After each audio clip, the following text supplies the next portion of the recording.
round strip stir-fried beef. And the reason I have 3 is because I go to the gym.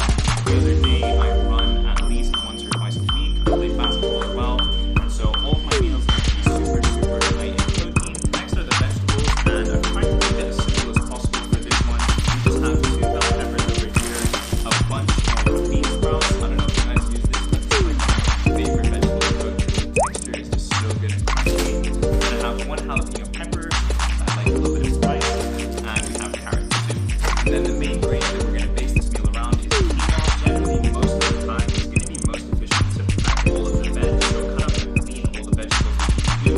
Then you work on the meat. Once the meat is done, you add the vegetables. Once the vegetables are done, you add the quinoa and the water. So let's get started by first cutting up some vegetables.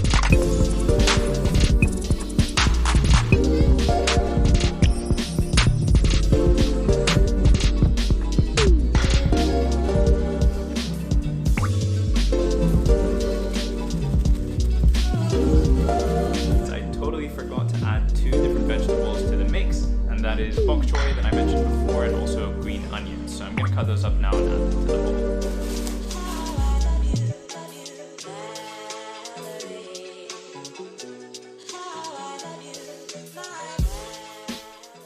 Alright, so now that we're done cutting up all the vegetables, we're going to move on to seasoning the meat before we start cooking it. And usually when I season meat, all I do is throw in some salt and some pepper, and that's it, because personally I don't care. But I know a lot of people really enjoy seasoning, and so I brought over my good friend Arslan. He's going to take care of the seasoning with the meat.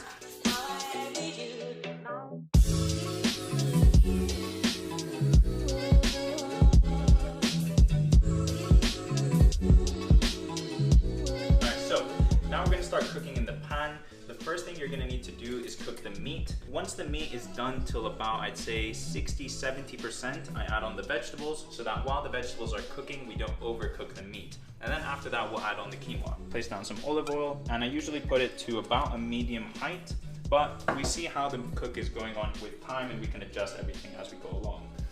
Alright, so now that the oil has warmed up a decent amount, I'm going to add on the meat. And really what you want to do is like leave it here for, I'd say about 7 to 10 minutes, something like that, mixing it about every now and again to make sure that it's even on all the different sides. I don't really do things based on time. It's just sort of like gauging it as I go along. Here's the meat. We're going to make sure that it's covered in a decent amount of oil, and as it heats up here, it's going to start to cook quite nicely. And now we can do a time lapse of that.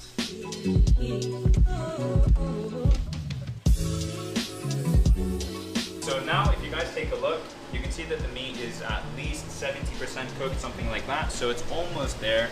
And because there's still all of this meat juice here, I want to use that to help flavor the vegetables as well. So I'm going to start adding all the veg in. And this simply could not be any easier. I'm literally going to throw the vegetables down onto the food. I'm going to keep all these big leafy objects to the side. What you want to make sure is that you get the smaller vegetables down to the bottom so that they can cook, and then leave the bigger vegetables up on top. And you might be thinking this looks like an absolute mess, and how in the hell is this going to turn into a decent meal? But a lot of this shrinks in size as you cook it, and everything becomes a lot smaller given a little bit of heat. So as you guys will see, this will become a lot more manageable in just a little bit of time.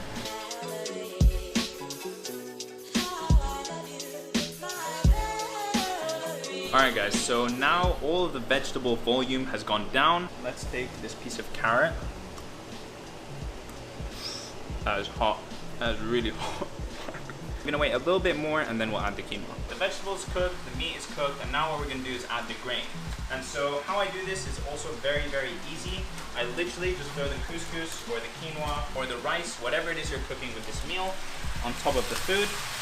And I'm gonna use 2 packets because I wanna make a lot of food to last me throughout the week.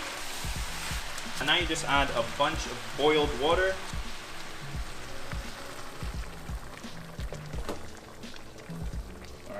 And you want to add a decent amount of water.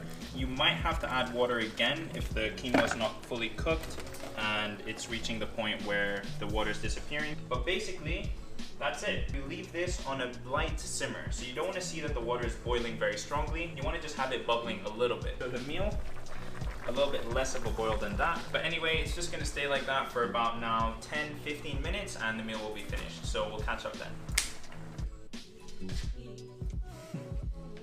Alright, so now that the food's done cooking, we can do what is basically the easiest and best part, which is package it into different Tupperwares that you can easily have throughout the week. So a meal like this would usually take me about an hour to cook.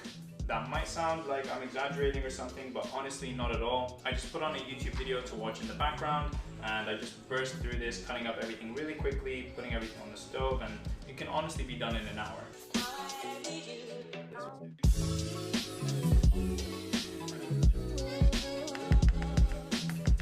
Alright, so Arslan is gonna have the official taste test now.